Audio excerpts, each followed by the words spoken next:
if they don't already know me, somebody from the airline will usually ask me if I need help getting on the plane, or if a seat closer to the front of the plane will be easier. Right. And I'll look at them deadpan and say, honestly, I really don't care where I sit. As long as there's lots of leg room, I'm happy. And then you see that like panic in their eyes. Is he serious?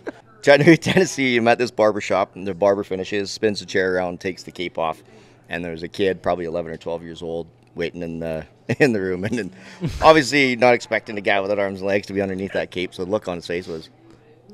And I said, are you getting your hair cut next? He goes, yeah. I said, well, you better be careful. I said, I had arms and legs before I got in that chair.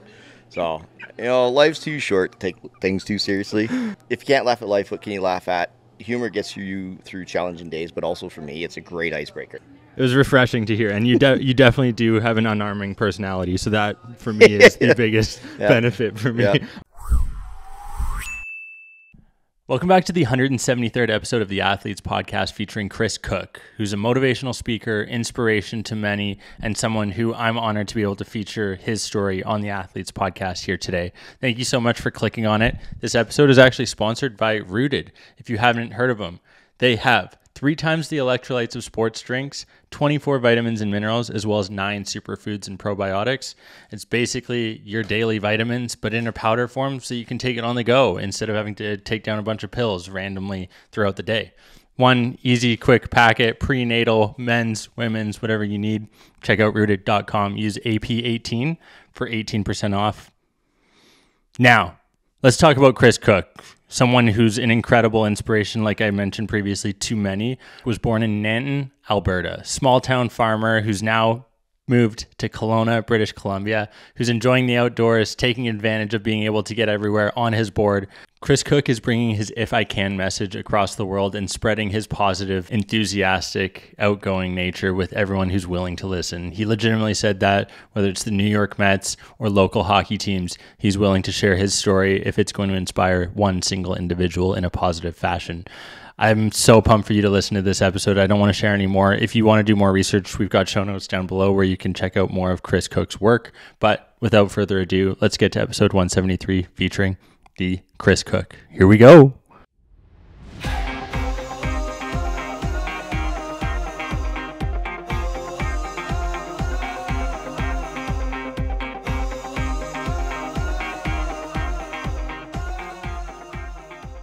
I'm just honored to be able to have this conversation. First off, you're an inspiration. You've got an incredible story.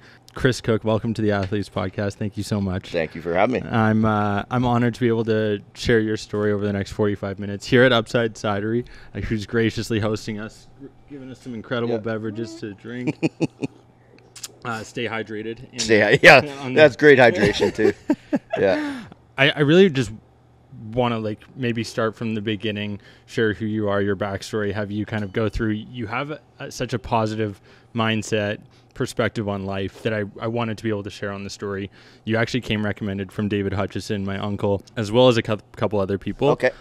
So I'm just really excited to be able to share your positivity with the world. I think the If I Can story is incredible, and I think what you've been able to do is nothing short of amazing. So I wanted to open the floor for you to share who you are, how you've come to be this just motivational inspiration for so many across the world. Right. Well, I guess the obvious thing that stands out when you first meet me is I have blue eyes. Mm-hmm. No, I was born missing arms and legs. No real known reason as to why. My mom never did anything or took anything during the pregnancy that she wasn't supposed to. But yeah, even though I was born missing arms and legs, my life growing up has been very normal. Mm-hmm. And awesome. Like my story is far from triumph over tragedy. It's been a lot of fun and a lot of laughs. And I guess on the topic of humor, the day I was born, my grandma's reaction to hearing that I was born missing arms and legs was to say that my dad never finished anything he started. And that was perfect. It wasn't like, oh my goodness, this is horrible. What a tragedy. What are we going to do? It was, all right, it is what it is. Everything's going to be fine. And we're going to figure this out. And we're going to have some good laughs along the way. And, so I use a lot of humor in life and in my presentations and stuff like that. And that helps you maintain positivity. Yeah. If you could find the humor in, whatever, rough day you're having or whatever, it's, just adds levity to life and you don't get too too serious about things. One of the the coolest part that I heard you share is like the physical aspect is easy. Yeah. Getting around, doing those day-to-day tasks is easy. It's the 6 inches between up here that that is the most difficult. No, it's, I mean, we trip ourselves up. You know, success has nothing to do with limbs or physical ability. And yeah, everything to do with the 6 inches between the ears. You know, yes, things that are up higher, you know, like a door handle that's up high, or a light switch that's up high, or, you know, towels on the top rack above the toilet in the hotel room. Yeah, that adds extra steps to my day, but, you know, it's when I get in my own way and make it a bigger deal than it actually is. And, you know, you hear, you know, athletes talk about how it's 10%, you know, talent and 90% mental. Mm-hmm. And that's so true in life, in sports, in anything. Yeah. You know, you can have, well, there's one athlete I've encountered who, you know, incredible talent, all the tools, but just trips himself up. And, you know, that's just in life in general. It's such a shame, because when I think about it, I'm even going through having this conversation right now, I'm tripping up over my words, because have thought about this moment for a couple weeks now. We've been chatting for a while, trying to get you on. I was thinking about how am I going to do the best possible job to share your story. And I still get nervous. This is 173rd time we're doing this. Yeah. And I constantly am trying to make sure I'm putting pressure on myself. Oh, and it's like, those are the things that happen. And even at the professional level, it occurs. Having done 10 marathons yourself. 13, actually. Is it 13 now? 13. Oh, my gosh. Yeah, okay. You said, I know you have another 2 on the docket for this year, at least in 2023, you're hoping to accomplish. When I was able to confirm that you were coming on the podcast, I'm like, okay, again, you know our story of educating, entertaining, inspiring the next generation of athletes. Like, this is the opportunity to be able to share Chris's story and what you've been able to do. Frankly, probably 10x what people with limbs have been able to do. Right. How are you able to look at that and be like, hey, I can do this, and if I can, anyone can? And why was it that trip to Europe solo for 3 months that allowed you to say I can do anything? Yeah, that was a big one, and you know my story better than I do. Impressive. Yeah, I mean, we all have several moments in life, you know, or as Oprah puts it, your aha moment. Mm-hmm. But yeah, the solo trip to Europe, backpacking through Europe for 3 months, and you know, I did it in, I think it was my late 20s or something like that, and it was that kind of a trip is something that I wanted to take for so long, as far back as I can remember, and I talked myself out of it for various reasons. Right. And finally I was kind of like, you know what, I just need to, you know, just go for it. Just, you know, take that leap and book the flight and go. And, you know, if it ends up being an absolute disaster and I fail miserably, then at least I can look back and say I took the plunge. Yeah. As opposed to, you know, well, what if? And that's one of my biggest things is, you know, my biggest fear isn't failure, it's regret. I don't want to look back on life saying, oh, I wish I would have done this, or oh, I wish I would have done that. And I've been lucky enough to do presentations for various, you know, sports teams, and, you know, spend some time with various athletes, and that's my one biggest thing, especially kids playing junior hockey, mm-hmm. Or even minor hockey. You know, exploit, for lack of a better word, exploit hockey as much as you possibly can. Take it as far as you possibly can. Mm-hmm. You have your whole life to get a job and be an adult, so, you know, go play hockey at the highest level you possibly can. Use it to as an opportunity to go to college, university. Mm-hmm. I mean, I got a buddy who played junior hockey in Quebec, and you know, ended up getting money to, you know, whatever 4 years of school paid for, through the CHL, and I don't think he ever would have gone to university otherwise. Right. So I love that sports and athletics can open up those doors for people. That was one of the things that we talked about before we started recording. Like, you're working with the Vernon minor hockey team, junior teams. My cousin just was up in Revelstoke for the Junior B championships here in the provincials. We got to watch that. We were traveling around, and like you said, sport's a vehicle for so many people. For you, not the traditional vehicle. Yeah. You're having to make adaptations. I know that using artificial limbs was something you tried growing up, didn't necessarily love. Do you want to maybe share a bit about that story, what it was like, the pros, the cons, maybe for people who are experiencing similar? Yeah, I guess as far as prosthetics are concerned, I used to wear artificial legs up until, say 10 or 12 years ago, and then I got going on a longboard, like you saw, hiding behind the couch right now. But I wore artificial legs, and they got me from A to B, and they served their purpose. But when I got going on the longboard, I was able to get farther, faster, way more efficiently than I ever could on my legs. And when I got going on the longboard, it kind of just became, both literally and figuratively, how far can I go?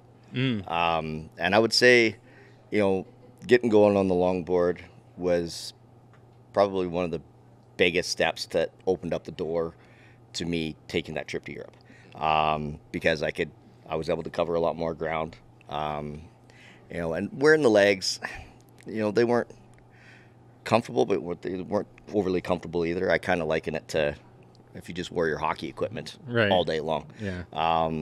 I guess artificial limbs, prosthetic arms, I hated them. They were heavy, they were awkward, and I could do everything with what I have way better, way easier. That's the most prosthetics. That's the most impressive part. Like, you're able to text, you're able to communicate. Like, there's no limitations. No, for sure. And when I use my cell phone, I don't use voice texting or Siri. I can hit the individual buttons on my phone and stuff like that. And I just found when I can adapt to the environment as opposed to having adaptations or gadgets or whatever to do specific tasks, you'd have to carry all that stuff around with you, and that's what made travel a lot easier. Is I don't have to lug around a bag full of prosthetics and gadgets, and then my clothes as well. I can do straight carry on and be gone for a month.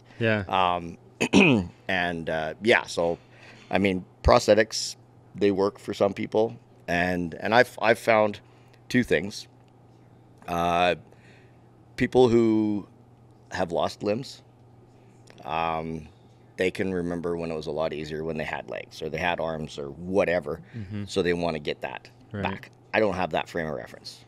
I've never known what it's like to have arms and legs, so I don't really feel like I'm missing out on anything. And then also, too, when you're a multiple amputee like I am, it's just a lot of prosthetics. So it's just a lot easier to navigate just as is. Well, and I remember in one of your videos you said you were adaptable to the environment instead of the environment adapting to you. No, absolutely. And I mean, I can get around just fine. If I come up to a building and there's no ramp or there's no stairs, I can get up the steps. That's not a problem. Automatic doors make life a little bit easier, but I can still stand up on my one leg and get a door open manually if I have to. But also too, I can advocate for those who maybe don't have that luxury of being able to get from A up to B, up that set of stairs. They do need the elevator. They do need the ramp. It does need to be accessible. But I'm lucky enough that I can do without if I have to. And I remember you saying it takes about 400% the energy expenditure. I can't remember where I heard that one, but it can be certain tasks will be exerting up to 400% more energy, like getting up a set of stairs or getting from A to B if there's 4 inches of snow on the ground, which is a big reason why I moved here to Kelowna. Is so I can escape. I mean, it still snows here, but generally speaking, if it snows, it's gone within a couple days. And now, was it Miami that you found the longboard? Was that? I was in. It was the Ron John Surf Shop in Fort Lauderdale, where I used to ride a skateboard when I was a little kid. Got from class to class in school, and I bought it just for fun. I thought it'd be cool to cruise up and down the boardwalk along the beach. You're in Florida, sunny, warm weather. And the very first day on the board, I was cruising along. After about 15, 20 minutes, I stopped to take a bit of a rest and just realized how much ground I'd covered. And I literally, the day before I bought that board was the last day I wore artificial legs. Wow. I put them on to get home from Florida, and literally they got thrown in the closet, and they haven't been used since. Actually, I broke down, and some of the parts from the legs just sent those to whatever company or organization, takes those parts over to Southeast Asia and recycle the parts for other people with disabilities who can use that. But yeah, no, it's and then even my old boards, Arbor, out of California, they give me longboards every year or so. Wow! So I can take the old board, maybe clean it up, and give it to somebody who might want to try out a board for their mobility aid or whatever. So I can upcycle or whatever and pass those along. But yeah, it definitely was a game changer for sure. And then so I'm trying to figure out where that was timeline for your trip to Brazil with JR. Yeah, my buddy JR. You do know my story better. I tried. That's impressive. You did your research. Yeah, so JR and I went to Brazil in November of 2008, and I was still wearing my artificial legs then. Okay, so it was before. And there was some parts of that trip where I didn't want to wear my legs, cramming onto a bus for 14 hours or whatever. It's just not comfortable. Mm-hmm. So we stuffed my legs in a bag, and that's now that I don't have the prosthetics, don't need to worry about that. Mm-hmm. But yeah, that was so the trip to Brazil was kind of where I got bit with that travel bug. Yeah. I mean, I'd done trips before that, but it was like a week in London, right, or 2 weeks in Florida or whatever. Brazil was the first, we're there for just over 3 weeks. Yeah. And we really had no plan, no itinerary. We started in Manaus in the Amazon, and then we flew out of Rio de Janeiro, say 24 days later or whatever it was. And what we did between those 2 days was just kind of winging it. We bit off more than we could chew. We spent a lot more time going from A to B than we did at A or B. Okay. But it was great, and like I said, that's I got bit with the travel bug, and then when I got going on the board, and then was like, okay, let's do this European trip that I've always wanted to do. And that was just the inspiration of If I Can. Yeah, and that's If I Can originally started as an idea for a travel show that JR and I had, and we filmed the pilot with Justin Baldoni. Mm-hmm. He's on Jane the Virgin, Raphael and Jane the Virgin, and he's done a couple other movies. Awesome guy. And I ran into him randomly. I was in San Jose at a Tony Robbins thing. Okay. And he would literally chase me down the street in San Jose. He's like, I feel you have an awesome, unique, awesome story. He goes, I do short documentaries that are meant to inspire people. And I said, well, I have this idea for a travel show. And he goes, I love it. Let's do it. And I was kind of like, okay. Literally 2 weeks later, he called me. He goes, I got a crew together. I'll send them up to Canada and let's film this thing. Whoa. And so that was pretty cool. Hasn't been picked up yet. If it does, great. If it doesn't, still traveling, doing a lot of that stuff anyways. Yeah. But it'd just be nice to have somebody else foot the bill for plane tickets and stuff like that. For sure. Yeah. For sure. Where's been maybe the favorite place that you've been able to travel over the years? Because you've been at 6 out of 7 continents. Been 6 of the 7 continents. I mean, Africa, I've only been to Morocco at the very northern tip, and I mean, you can see Spain the whole time still. Okay. So technically I've been over 24 hours on the continent of Africa. I think I was there for 3 days or something like that. But Antarctica is the only continent I haven't been to yet. Love to get there and be able to tick off all 7. When I did my TED Talk in Binghamton University, one of the other guys that did the TED Talk as well, his name's Gunnar Garfors, and he's from Norway, and he's traveled to all 198 countries. Whoa. And I would love to do that. I'm at 33 so far. Okay. I would love to get to all 198. Will I get there? I don't know, but it sure be fun to try. But Nepal is my favorite country that I've been to so far. Yeah. And but I mean, I've never really been anywhere that I was like, oh, I'll never go back there again. I mean, Montenegro would be the closest. Okay. We just did not have it was just a stressful trip. Right. We almost didn't get out of the country because we didn't have the proper paperwork for where we all stayed. And it was kind of funny. I was there with a couple friends from Australia, and we weren't, you had to have documentation from everywhere you stayed.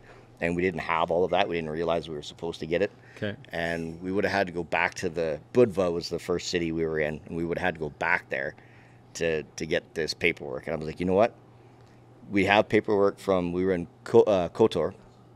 And so we have our paperwork from there. I said, what we'll do is you guys give me all the paperwork and all the passports, and I'll hand it to the guy at customs. And hopefully the fact that it's a guy without arms and legs handing over all that paperwork will be enough of a distraction that he won't thoroughly go through the papaperwork. Right. And it works. Yeah. So I don't know. Maybe I'm red flagged. I'm not allowed back into Montenegro, or I'll get thrown in jail. I don't know. But yeah. I've never been anywhere that I didn't like. What was more stressful between that moment in Montenegro or midnight in Paris, showing up to your hostel without any euros? Probably in Montenegro. Okay. It was just more annoying. Right. And it worked out in the end. Yeah, I mean, just a minor inconvenience. But it turned out to be a good story, because when I was at that bank machine, I went and grabbed a chair from a little restaurant, cafe, a couple doors down. And the guy was in there cleaning up after they had closed, and he couldn't see me. All he could see was this chair floating away, going to jump up to the bank machine. But stuff like that has happened before. It just was a little bit more stressful, because I'm in downtown Paris, midnight by myself. And you saw that story. I probably have the most well-known PIN number in the world. I have, typed it out on my phone and held it up and to a guy in Beijing at the airport to pull out, cash at the airport in China. Which, by the way, I always tell people, if you ever figure out my PIN number, my brother has the same PIN. So clean him out, so not me. Clear them both. Yeah. But no, it was, all of those things, they're stressful, and it's annoying at the time, but it's all just good stories after that. Yeah. Tell me about your brother and your family. I know you credit a lot of how you're able to do so many things now because your parents didn't handhold you growing up and weren't like spoon feeding you, for lack of a better term. No, for sure. They kind of just let me figure it out. Both mom and dad said it was tough, seeing me struggle. They wanted to jump in, they wanted to help out, but they resisted that urge. And if they would have babied me and coddled me and just did everything for me, it would have robbed me of the opportunity to develop things like resilience, perseverance, clever outside of the box ways of solving problems. And that goes for, whether it's, kids with disabilities or able-bodied people. Mm-hmm. You do too much, and you're not. You think you're doing them a favor, but in the end, you're doing them more harm than help. It's so true, and I think now more than ever, it's just become accepted in our society for kids to be coddled and given everything at their beck and call. No, for sure. Like there's this idea that the journey from A to B has to be as obstacle-free as possible. No, those obstacles need to be left in the way. You need to figure out how to overcome overcome hardships. Same with participation trophies and stuff like that, or not keeping score. Mm-hmm. You talk to anyone who's won a Stanley Cup or a World Series, and one of the crucial moments in their career was the time that they got their ass kicked in whatever game, or they lost lost a heartbreaker in overtime or whatever, and that feeds the desire, if you approach it properly, that feeds the desire to come back stronger, better, and wiser. You need those moments in life when you failed or made mistakes and stuff like that, and you learn and grow from them. That adversity fuels success thing is so true. 100%. And for you, like you said, you don't know any different because you grew up your whole way. For you, were there individuals that you looked to or inspirations growing up? I know we mentioned one name before we threw it up there, but were there people that you looked up to and said, hey, if they can do it, I can do it? Absolutely. Cliff Chatterton was the CEO of the War Amps, and he started the Child Amputee Program, or CHAMP program, in 1975. He lost his leg in the Second World War, and basically after that, he essentially dedicated his life to making the lives of others, mainly child amputees and veterans and Canadians, better. And that's a pretty good example to follow. And then the other one was Carl Hilsinger. He lost his legs in a car accident. He was professional football for the Montreal Alouettes. And obviously when he lost his legs, his professional football career was over. And he had a saying, it's what's left that counts. You know, he had a good head on his shoulder, huge heart, endless determination. With those three things, really, there's not much you can't do. And then the one we were both talking about, Jim Abbott, I've always thought he was amazing. You know, an elite pitcher. He pitched a no-hitter for the Yankees. Right. And he's missing his right hand. You know, I think that's pretty cool. And, you know, Shaquem Griffin was drafted by the Seattle Seahawks. I can't remember the kid. Played high school basketball down in Florida. He's Hansel or Hazel something. Hansel, yeah. You know, he's missing an arm playing basketball. Yeah, and you know I'm thinking he's good enough. He'll probably get drafted and he'll play pro. And you know, there's all kinds of examples of people, you know, overcoming, you know, people with disabilities and people overcoming, you know, growing up in you know, horrible hit situations and, you know, getting out of that life and you know, using sports as a way to, you know, make a better life for themselves. And you know, that's again why I love sports so much. Yeah, and one of the many reasons why I love sports so much. Well, you're a huge Blue Jays fan. Sorry, what you were gonna say? Hansel Emmanuel. Yeah, okay. Yeah, you are a huge Blue Jays fan. Yeah, I love sports. I'm a Blue Jays fan. I'm also now a Mets fan. Shout out to JP. But it was a former Blue Jay, JP here in Seavia, who hooked me up with doing a presentation for the Mets organization. So I hung out with the team during spring training, and the presentation I did was for basically all the coaches and staff for the minor leagues. So, you know, low A, high A, double A, triple A. So yeah, that was pretty cool opportunity. One of my goals for what's the New Year's resolution or whatever for 2022 was to do a presentation for a professional sports team. And it didn't happen in 2022, but it wasn't too far into 2023 and it happened. And that's, you know, one of those things that I've, you know, always been a huge proponent of is, you know, don't be afraid to set huge goals. And if you don't, you know, hit your goal or hit your target in the time that you wanted to, don't get too bent out of shape over it. You know, keep working at it. The first thing you have to do is put it out there. And you know, I did a presentation for a high school a couple days before I went down to Florida, and I told them, I said, you know, if you put that out there, I said, you are going to have some people who are going to be naysayers, and they're going to, you know, make fun of you and mock you for, you know, whatever. And, you know, those people are the ones who are too scared to get off their ass and you know, hustle and put the work in. The ones who are genuinely hardworking, you know, going out there to try and achieve their goals, they're going to put all their support behind you and do whatever they can to help you achieve those goals. And so, yeah, but you know, that's one of the big things that I think holds people back is they don't want to put themselves out there because, well, what if I fail? Well, what if you succeed? Right. You know, and again, you know, it goes back to, you know, I'm way more afraid of failure than regret, or regret than failure. So yeah, you put yourself out there. But yeah, love baseball, love hockey. I'm a Flames fan. Unfortunately, so, you know, that's, you know, so I know how to deal with resilience. Not quite as much resilience as Leaf fan, but you know. Us Canadian hockey fans, we've had a struggle for a while now. I mean, whether you're a Canucks fan, whether you're a Flames fan. I know the Oilers were close in 2004 against Carolina. Yep. Rod Brindamore had something to say about that. But, I mean, it's tough watching sports. I'm curious, for you, having gone through this, impacting athletes from every level, individuals all across the world, what else is on that bucket list? Because you mentioned that 2022 bucket list of speaking with a professional sports team. What else is on that list?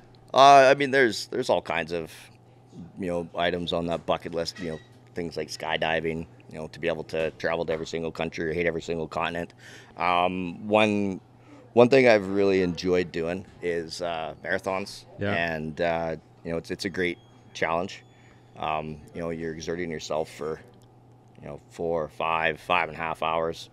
And, And again, it goes back to the mental game. The body is capable of doing some pretty amazing, incredible things. Your mind is the one that starts telling you you're too tired, you're too sore, you don't have any gas left in the tank. And it usually happens around, 42.2 kilometers is a full marathon.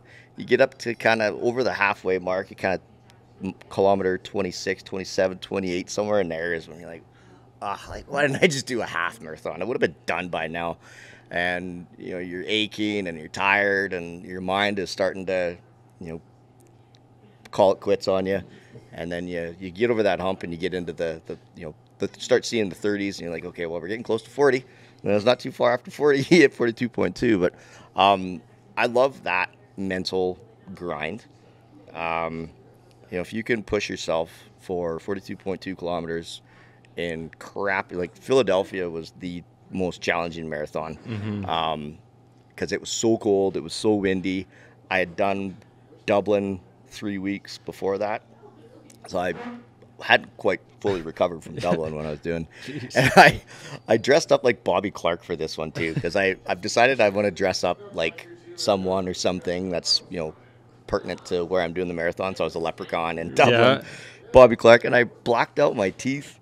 And instead of looking like I was missing my front teeth, it just looked like they were rotting out. So I try not to smile the whole time I'm doing this marathon because I look horrible.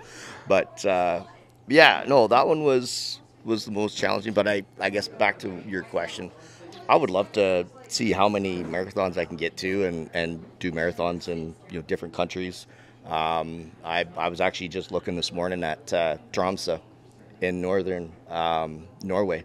Okay. It's almost the most northerly point of Norway, and they have a marathon. I think it's like June 19th. Okay. It starts at 8:30 at night because it's light 24/7 there at that time of year. But yeah, I like doing the marathons. It's a great excuse to keep myself in shape. It's a great mental and physical challenge, and it's been a great excuse to travel. Like I'm flying out on Thursday to Belfast, Ireland, to do a marathon on Sunday. Really, really good training regimen here. This will be my last indulgence until I have a pint of Guinness after that marathon on Sunday. But cheers to that. Then. Yeah, I would love to do Boston Marathon. Okay. And I can't. I'm not. It's kind of tricky because I'm not in the wheelchair division. I'm not as fast as the elite runners to qualify with my age group as a runner. Basically, I would have to hope that they would let me in as a special entrant participant or whatever. But no, it'd be cool to say that I've done the Boston Marathon, and New York City would be another marathon I'd love. I mean, I'll do any marathon really. Yeah. There's one in Antarctica that would be kind of neat to do. It'd be a little tougher on my board in Antarctica, so I'd have to find a different board to do that. But I mean, there's not a bucket list item that you could recommend that I wouldn't at least entertain the idea. Love that. I want to collect as many experiences as I possibly can, whether it be places to travel or marathons or different groups that I get to speak to, like professional sports teams. I've done presentations for Microsoft and John Deere and Google, and it's been pretty cool. But I just want to keep pushing. I don't have huge 5-year plan or 10-year plan per se. I guess I like to keep it open. Yeah. But also be constantly progressing and moving forward. And we have bad days.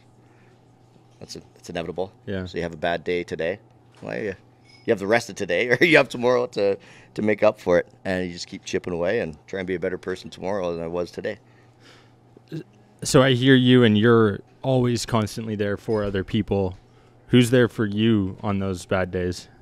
I've got some amazing friends. My family, incredible. I have 2 nephews, 2 nieces. Absolutely love them to death. And, probably one of my, mental health fixes is go hang out with them. Yeah. Just makes life better, and hanging out with my brother. Honestly, we laugh and joke around constantly. Your stomach and cheek muscles are sore after day hanging out together, and whether it's going out in the hills and going fencing with them, or moving cows, or farming, or whatever. That's usually a pretty good fix. And then just getting out and getting the body moving. Yeah.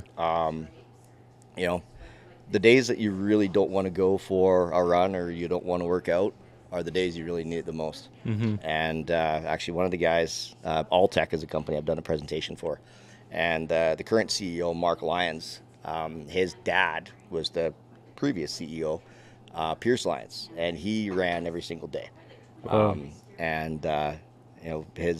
Mark was saying that's one of the things his dad said is, the days that you don't want to go out for that run is the day that you need to go out for that run. It doesn't make everything go away, but when you get the body moving, blood flowing, oxygen pumping to the brain, your problems don't go away, but you're thinking about them in a lot clearer frame of mind. Yeah. And life doesn't seem quite as, or the challenges don't seem quite as insurmountable after a 5K run or a 10K run or whatever, or a good workout. So it's all about perspective, right? Absolutely. And I think that's what I appreciated about your message. That's why I was adamant about getting you on and featuring you on the Athletes Podcast. I can't thank you enough for coming on the show. I know one of the things that you used, we touched on at the beginning of this conversation, was humor and adding levity to situations. So I'd love for you to share with the audience maybe what your favorite go-to joke is, or if you have some of those. Yeah. Because I've got one that I've got loaded, and I know you love having people use them. So yeah, I guess one of my go-tos is whenever I fly, and I spend a lot of time at airports. If they don't already know me, somebody from the airline will usually ask me if I need help getting on the plane, or if a seat closer to the front of the plane will be easier. Right. And I'll look at them deadpan and say, honestly, I really don't care where I sit. As long as there's lots of leg room, I'm happy. And then you see that panic in their eyes. Is he serious? Another really good one was I was in Chattanooga, Tennessee, and I was getting a quick little haircut and shave before. I didn't shave for this one, sorry. That's okay. Neither did I. Same. I had a powdered donut. That's what all that is. Anyways, Chattanooga, Tennessee, I'm at this barber shop, and the barber finishes, spins the chair around, takes the cape off, and there's a kid, probably 11 or 12 years old, waiting in the room, and then obviously not expecting a guy without arms and legs to be underneath that cape, so the look on his face was, and I said, "Are you getting your hair cut next?" And he goes, "Yeah." I said, "Well, you better be careful." I said, "I had arms and legs before I got in that chair." So, life's too short to take things too seriously, and it's also, if you can't laugh at life, what can you laugh at? Humor gets you through challenging days, but also for me, it's a great icebreaker. Yeah. People first meet me, they're not too sure how to react, how to respond. They don't want to say anything rude or inappropriate, unless it's, Isaac's not here anymore, but the guy who owns this, he doesn't care. And he'll insult me in front of people, and they'll be like, "You can't say that." I'm like, "Absolutely you can." But no, it's a great icebreaker. And, when I crack a couple jokes, people realize that, I'm just a regular dude, enjoying life, having fun, and I hope that helps them not take their life too seriously either. Yeah, I've certainly been guilty of taking life too seriously, so I appreciate it. I have too. We all are. Yeah. But, it was refreshing to hear, and you definitely do have an unarming personality, so that for me is the biggest benefit for me. Yeah. I stole that one from you, but I really can't thank you enough for coming on the show, sharing your story, to Upside Cidery for getting us out here. Chris, as you know, the way we wrap up every episode is we ask our guests what their biggest piece of advice would be for the next generation of athletes, and I'd love to just open the floor here to let you have that opportunity. Yeah, and I touched on this earlier, and the biggest thing is, be more afraid of regret than failure. I don't care, trying out for that AAA team, or, you decide to play a high school sport or junior high school sport that you don't play and you're just thinking about it, just do it. Mm-hmm. You never know what might happen. And don't get discouraged. If you get cut, what is that? I just saw this one a little while ago, but when Michael Jordan got cut from his high school basketball team, first of all, his mom didn't go in and ream out the coaches. He went back and started grinding, working harder, and stretching. And now we know who Michael Jordan is. Yeah. But that's just keep pushing. Be more afraid of regret than failure, and have fun with it too. You do have a job to win, but make sure you're enjoying it as well. Yeah. And if you're not having fun playing the sport, then you need to sit down and have a discussion with yourself. But yeah, and I guess when I do presentations and I speak to athletes, I don't want them to. People ask me the one dream. Do I ever dream that I wish I had arms and legs? And I don't. But the only time I've ever had a dream where I had arms and legs, I was playing hockey. And I remember when I was a kid, my dad played senior hockey in Net and Palominos, and my mom handed me off after one of his games. I think I was like 4 or 5 years old, and my dad took me for a couple laps around the ice, and that sensation of that cool breeze blowing in my face, I can so vividly remember that to this day. And so I tell both kids and adults who are athletes, don't squander, don't waste the opportunity that you have. Just take it as far as you possibly can and enjoy the ride. A true inspiration, Chris Koch. Thank you so much for coming on the Athletes Podcast. I can't thank you enough. Thank you. Where can people find you on social media so they can follow along your journey? Yeah, Chris Koch, last name spelled Koch. If I can, is my tagline or whatever. So either of those two, you'll find me on, whatever, Instagram, Facebook. I don't have TikTok. Well, I have a TikTok, but I'm not very active on it. And I always tell people TikTok is all about, or no, what was the other one? Snapchat. Yeah. Snapchat's all about selfies. I can't hold my camera far enough away for a selfie. It's just really close up of my nose. YouTube and ifIcan.ca is my website. I'm a horrible promoter of myself. No, you do an exceptional job, and I'll make sure we link everything in the show notes down below as well, because you've got some incredible content online, and people should definitely go and check it out. So I can't thank you enough again, Chris. It's been an honor. Pleasure. We'll be in touch in the future. Yeah. Get you on again. We can get Isaac in. I know we'll get Isaac on again. He's a big character. He's a big person and a big character. He's hilarious. No, we'll get him on next time. Yeah, absolutely. Thanks so much. I appreciate my pleasure. it. Thank you. Thank you, folks, for tuning into the 173rd episode of the Athletes Podcast. If you feel inspired from Chris Koch's story, do us a favor and leave a comment down below. He's got an incredible story, to say the least, and what he's doing is simply amazing. He's running another marathon here in a couple of days. Go follow his accounts, give him that AP love, show some support, because what he's doing is simply incredible. 10 plus marathons. Be sure to spread the word on the If I Can message and how you can potentially share a bit more about what you can do to help out others. Thank you, folks, for tuning in. My name is David Stark, host of the Athletes Podcast. Phoenix Whalen is our editor and producer, and Jordan Maslin is our website and app developer. Thank you for tuning in to another episode of the Athletes Podcast. Don't forget to comment below. Let us know what you'd like to see next on the Athletes Podcast, and be sure to check out our website. We got some fun, cool merch out there. Lots of affiliate links to benefit you, save some money. Check out our website. Thank you, folks, for tuning in. We'll see you next week. Bye.